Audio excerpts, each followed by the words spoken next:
Hello, my name is Diane, and July's right around the corner, so today I want to talk about what's on my July TBR. Last month I tried to focus on the books that I own that I haven't read, that I keep putting on TBRs and then just not getting around to because I own them.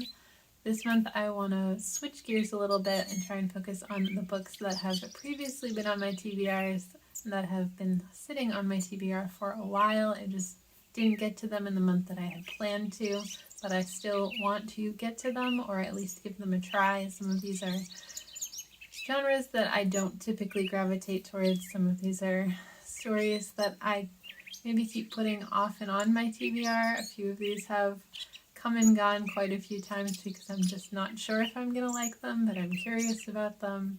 So this month I want to at least give them a try and then decide if they're going to be for me or not. Then I can finally take them off permanently or read them and hopefully enjoy them. First up on this list is Last Argument of Kings by Joe Abercrombie. This is the final book in the First Law trilogy. I read the first two books, I enjoyed them, and then the last book is just so long I've been putting it off in favor of other things, but I would like to wrap up this series and see what everything has been building up to. I'm expecting a lot to happen. Seems like his stories tend to build throughout the series until that final book where something really big is going to happen. The story is really going to come to a head. I'm not really sure what to expect, but I do enjoy his writing, so I think I am going to enjoy this one. I just haven't made the time for it because it's so long.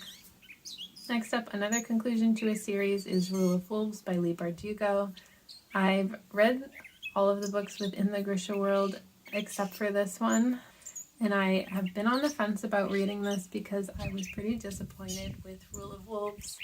I really liked the character of Nikolai in the Grisha trilogy. He was my favorite character from that series, and one of the reasons that I actually read the entire trilogy because I didn't love that. So getting a duology that centers around him was really exciting, and I just don't feel like it really centered around him as much as I expected it to. He's a very different character than when we first meet him in that other trilogy. And I was just left feeling pretty disappointed to the point where I wasn't sure if I even wanted to read the sequel, but I would like to at least give it a shot. I don't think it was a bad book, it just really was not what I was expecting. But I would like to at least give the sequel a try and see where all these storylines have been building up to. Hopefully I'll like this one more. Then I have a couple more young adult, which these ones have been going off and on my TBR because I'm just getting too old for young adult. It doesn't really resonate with me that much. There are very specific themes within young adult that resonate with me more than others, but just in general, young adult stories don't tend to click for me anymore. As they shouldn't. I'm not a young adult anymore. But next up I have Realm Breaker by Victoria Aveyard. I had read Red Queen by her before. I didn't read the series, just the first book, and I enjoyed it more than I expected to. It definitely wasn't a favorite. I didn't love it, but it was very readable. This one sounds like a story that might work a little better for me. If not, it should just be a fun time. I'm not really expecting this to be a new favorite, but I think I may enjoy it more than I enjoyed Red Queen. Follows a main character who is the last in an ancient lineage and of course the only hope for saving the world. So she gets together a group of unlikely companions and together they have to save the world. I'm not really sure what the thread is within this story, but it sounds like the type of premise that I tend to enjoy. Hopefully this one will be a good time. If not, at least I can finally get it off my TBR. And the other young adult I have is Gilded by Marissa Meyer. This is a retelling of Rumpelstiltskin. And I've read the Lunar Chronicles and Heartless by her, and I really enjoyed both of those. I think that she does retellings very well, so I'm expecting to like this. Yeah, that's pretty much it. I've heard good things about it, so something that I know that I enjoy. I really like retellings in general, and I know that Marissa Meyer can do them very well. So hopefully this will be one I like. This is a series, so I'm not sure if I would read the whole series, but I would at least like to read the first book and see how her retellings have grown over time, as she's written quite a few things at this point. Then I have The Drowned Woods by Emily Lloyd Jones. This follows a main character who is the last living water diviner, and she was previously bound by a prince who she is now living life on the run from to stay out of his grasp. She meets someone who has also had experiences with this prince, and they decide the only way to stop him once and for all and get away from him for good is to destroy this magical well that he's after. So together with a ragtag group of companions, they set out to destroy the well. It's supposed to be sort of heist-style story, which is something I really like. And it sounds like it may have some themes within the story that I would also be interested in. Then I have Among Thieves by M.J. Kuhn.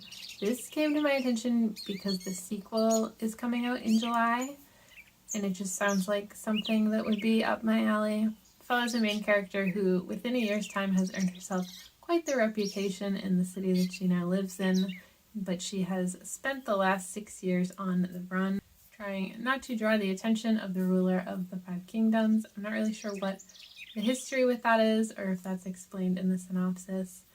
But she ends up getting together a group of companions whose she can't necessarily trust. They all kind of have their own agendas, but working together to try and figure a way to not have to live on the run anymore, finally put a stop to this ruler pursuing her for whatever reason. I like stories featuring these types of characters, and I really like seeing that more ragtag, we don't really trust each other, but we're going to work together because it benefits everyone individually in some way. And I think that's an interesting dynamic to put a group of characters together that don't really like or trust each other, but they need each other for one reason or another, and see how hopefully they work things out along the way, or if one of them finds something else that's more serving to them, if they would take that opportunity instead. I think it creates a lot of possibilities for things to go wrong. And if I like this one, there will be a sequel out soon enough that I can probably get my hands on and continue on with the story. And another first book in a series is Malice by John Gwynne. I've been interested in John Gwynne's writing for a while, but he writes very long series, so I haven't been wanting to pick them up just to not add another long series to all of the series I was reading. At this point, I feel pretty comfortable starting new series without having too many ongoing things happening. And his stories sound like they're much more action, adventure type of fantasies, bigger fantasy stories. And those are the types of fantasies that I tend to really like. Then moving out of fantasy into some other genres that I thought I would try my hand at and then changed my mind at the last second. The first of these is Razorblade Tears by S.A. Cosby. I was going to read this as part of a book club pick for a book club that I'm no longer in because I realized I just don't really care about the thriller genre that much. I like it here and there. It can be very interesting to pick up a thriller, but I really have to be in the mood for that type of story, and I just wasn't when it came time to read this one. This follows two fathers whose sons are murdered, and they come together to try and figure out what happened behind that. I don't remember the details, this was quite a while ago, but that's the general setup, and that just didn't really appeal to me that much. It sounds like it may be a pretty intense type of thriller story. I've heard good things about it. It's just not a genre that I tend to gravitate towards. But I'd like to at least give it a try and see if maybe I was missing out. Then I have Later by Stephen King. I don't know too much about this. I think it's about a boy who has some sort of ability, some sort of special power, and he is brought on to help try and find a killer. That sounds right. It's Stephen King, so I'm expecting horror. I don't really know what the boy's ability is, so there's probably something weird with that also. I haven't read Stephen King in a really, really long time, probably since I was in high school, actually. I just don't... I kind of grew out of the horror genre and never really felt a need to go back to it, but this is a shorter read. Hopefully it'll be good and not too scary. Then as another horror, I have The Haunting of Hill House by Shirley Jackson. This follows a group who go into this house that is supposedly haunted with the heir of the house to try and figure out if the house is actually haunted, and if so, what's going on with it. I know some other horror stories that are similar to this, where they go into a house to try and figure it out, basically have to spend the night in a haunted house and hopefully make it out in the morning.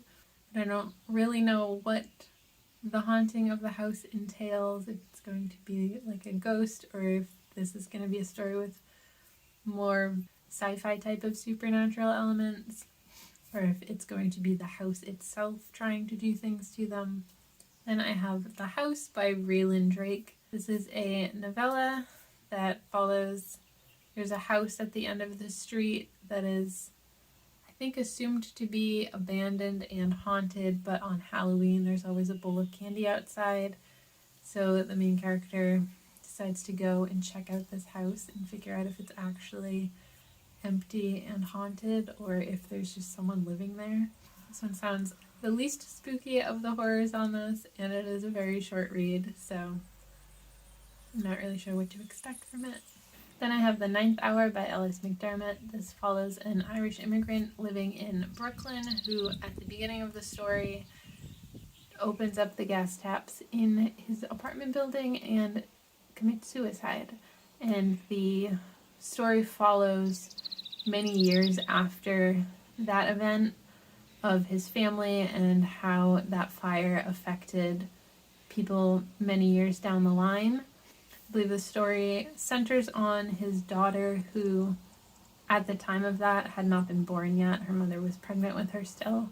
So definitely some heavier topics are going to be explored in this one. Obviously we start out with a pretty heavy topic, but I'm interested to see how the author explores the aftermath of an event like that, how it affects his family and possibly other people who maybe lived in that building or interacted with them around that time. Then on a bit more of a lighter note, the last two books I have are contemporary romances, which is not a genre I tend to read. These were both from the holiday season last year. I read a lot of Christmas books, and by the end of the month I was so burnt out on holiday books and never wanted to read another one again. So this next one was a Hanukkah book that I was going to read after all of the Christmas books that I read, called I'll Be Home for Hanukkah by K.K. Hendon. This follows Shayna, who, although she's Jewish and has never seen a Hallmark Christmas movie, very strongly has a feeling that she may be living a Hallmark Christmas movie.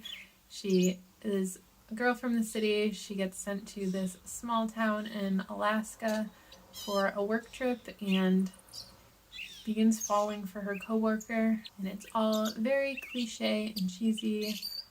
I don't know if I'm gonna like this just because this isn't a genre that I normally like, but every once in a while they can be a fun time for just a light fluffy read to mix things up a bit with. And similar to that, but maybe a little bit more serious, is Last One Home by Debbie Maycomber. As well as Cassie, who after high school moved away from her hometown, and now she's in her 30s. She has a daughter, and they come back home after a messy divorce, and she kind of reunites with her two sisters and resettles into her hometown. And it seems like it's kind of a story of starting over, second chances maybe, as far as returning to her family, whatever happened between them that made her leave and not stay in touch with them. I've read a couple other books by Debbie Maycomber, and while she doesn't write a genre that I would typically enjoy, and I don't think they're ever going to be favorites for me, I do think she writes very readable stories, very interesting stories, even though they can be a little bit cheesy in my opinion, just because it's not something I normally read. But I've read two books by her before, and I did enjoy them, even though they're very out of my comfort zone. So I'm expecting to at least enjoy this, although I'm not expecting to love it and put it on my favorites list at the end of the year. It should be a fun time. So that is everything on my July TBR. 14 books that have been sitting on my TBR for quite some time. hopefully I can get at least some of them off of this list. Even if I don't like them all, I'd like to at least give them all a try. And then I can add lots of new things to my TBR. Because that's just the cycle. That's all for me today. Let me know if you've read any of these, if I should prioritize any of them over others. Let me know what you're most excited to read next month. Thanks for hanging out with me. I'll see you next time. Bye.